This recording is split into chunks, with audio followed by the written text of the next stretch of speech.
Actually, I was thinking about the trees in my yard that are preparing to release a 10-day barrage of fluffy white seeds into our yard that comes into the house and into Oh, the it's porch. you that your trees are doing it. Now I know why it looks like snow. It looks like summer, It, spring, early summer it snow. absolutely will completely cover the yard with Oh white. man. Yeah, and every piece of it. So it's interesting to see like how our bodies interact with all this stuff floating around in the air. True. And actually, generally, we want to take our bodies off to see the allergy specialist or the respiratory, or some of us show it up in our skin, some of us Right. show it up in our respiration. And then there's like a doctor for your skin and a doctor for your lungs and a Yeah. doctor for, but traditional Chinese medicine brings in quite a different approach to all this Yeah, that's right. and really tries to say, hey, your skin and your lungs actually are part of a whole. And that whole is part of another whole. So there are two very rich treat systems here trying to create conditions for health and Yeah. ease and comfort and I know that in a lot of the work that both of us do, we're always kind of balancing and trying to draw upon the best of both. And yet TCM kind of keeps calling us back to say, but here's a way to really get to some of the root causes of why in the spring do you show this? Why on your skin do you show this? Why in your lungs do you show this? Why in your emotions are you showing this? And how does all of that show us a whole picture? And I know you do a lot of this with the work that you're doing from your clinical psychology perspective and Yeah. your TCM treatment perspective. It's true. Yeah. Right. I mean, I was thinking about the beginning of Digesting the Universe, Master Lu's book, Digesting the Universe. And there's an intro from his master, right? Grandmaster Shu. And Grandmaster Shu says that the difference between the Eastern way of thinking and the Western way of thinking is in the West, we're all about differentiation. And then in the East, it's all about wholeness. And so, that's just two very different systems of understanding what's going on in the world. So like, I grew up here, so, I was drawn to doing psychology. So I did social work too, but, I wanted to do counseling. And so then you go down that channel. And, I always had a lot of exposure in my training to working with medical patients because I was very interested in the experience of a serious health challenge and recovery. Like, how come people recover? What's the process of recovery? What's that look like? Why do some people do better than others? Same thing with trauma. So that kind of already made it like I was in sort of two worlds because I was thinking about these medical events or big life events from a psychological whole, more whole perspective. Yeah. So I was already interested in what we consider mind-body thinking.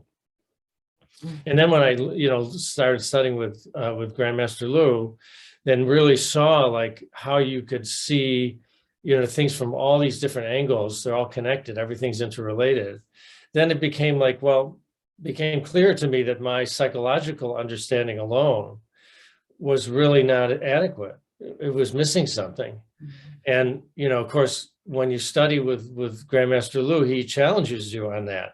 So you're sitting in a room and there's an acupuncturist and a psychologist and a chiropractor and lay people who are learning the stuff like don't have a background in professional medical care as a practitioner. And everybody's basically being challenged. We're all being challenged. Because the idea is, no, you have to think about things as a whole and how it's all connected and how the inside and the outside, and like you said, body, mind, spirit, it's all related. Right. And that, is so challenging because then we have to unlearn certain patterns of thinking. Right. And then eventually find a way to live with both somehow. Right. Because we live in a society where this is going on and, where we have this kind of specialization. Mm-hmm. Right. And, yeah, go ahead. And our training, whether it's, in a professional setting or just in a life setting, we're inculcated over and over to look at the symptoms and deal with the symptoms, because symptoms are uncomfortable sometimes. And we don't want to be itching. We don't want to be coughing. We don't want to feel sad. We want to get out of that place and back into whatever we think of as being good. We just want that thing to go away, and we want it to go away quickly. Yeah. So it's so interesting, because I remember, you've probably heard this too, in a training with Master Lu, that, he said, like, if you have a headache and you want your head, all you want is your headache to go away, take Tylenol. Like, that's fine. Take Tylenol. Your headache will go away. He said, well, you have to understand, like, you didn't get to the source of the headache. You're not uncomfortable anymore, and you can function better, and you don't have a headache. But if you have consistent headaches, something that becomes like a chronic headache, and your remedy is to take Tylenol or some medicine, then you're leaving something unaddressed. And the Chinese medicine framework can help you look at what's the deeper root cause of why you're having this symptom show up in the material frame, in the realm of what's visible to us. That's right. So that's the challenge. And I think, as a psychologist, that makes sense to me, because much of psychology is all about hidden stuff anyway. And so we kind of have an inclination to be interested in things that might be hidden, that you don't see right away. But Chinese medicine takes that to a whole different level, because my psychology training didn't have anything to do with energy.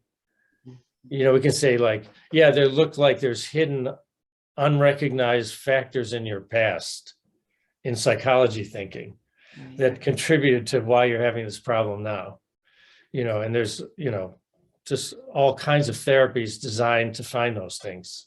And I think, like, well, that's really that's not adequate. It doesn't really address what's energetically going on right now. Right now, something is out of balance. And now you're having this symptom that you can address now. It has nothing to do with the past, actually.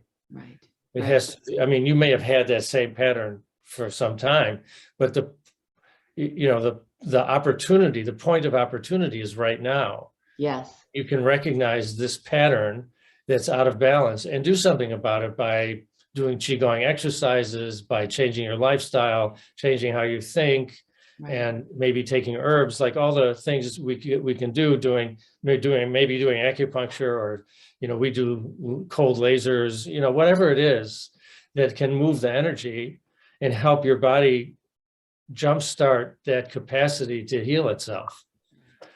And that, I feel perfectly at peace with that as a psychologist.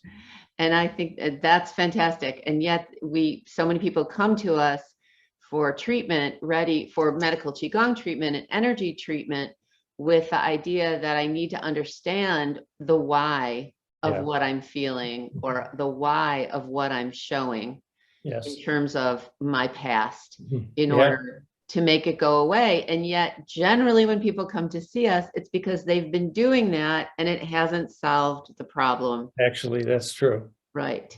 So it's just fascinating how bringing in the energy boost, the energy transmission, whether it's coming through a medical Qigong treatment or through Qigong practice, sometimes can just be like the magic opening the magic door, because the energy comes in, and suddenly, as your body's coming to balance, the issue, the symptom, will naturally begin to calm and fade, and allow you to be in a better place to actually address it and heal it and help it go away.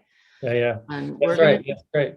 We're going to continue this conversation, and we love this is we've got a sort of a summer theme happening here, right, Larry? Yeah. We're excited about this because we want to pursue this conversation about integrating psychology and Chinese medicine. Because so many, we live in a very psychology-oriented society, and people have these questions. And, we have other colleagues. We're going to bring in another colleague to have conversations with, who's also, psychologist, and, so and another pig. She's another pig. So then we'll be pig and dragon. Oh my gosh. I don't know what I'm going to do. All right, guys. I think it might be two earth pigs. It's two earth pigs. Two horse pigs and a water dragon walk into a bar. That's All right. Have a great day. Everybody come back. Bring your questions about psychology and energy to the conversation. We'll look forward to seeing you in the Zoom room and on Facebook. Great. Thank you. Bye. Bye.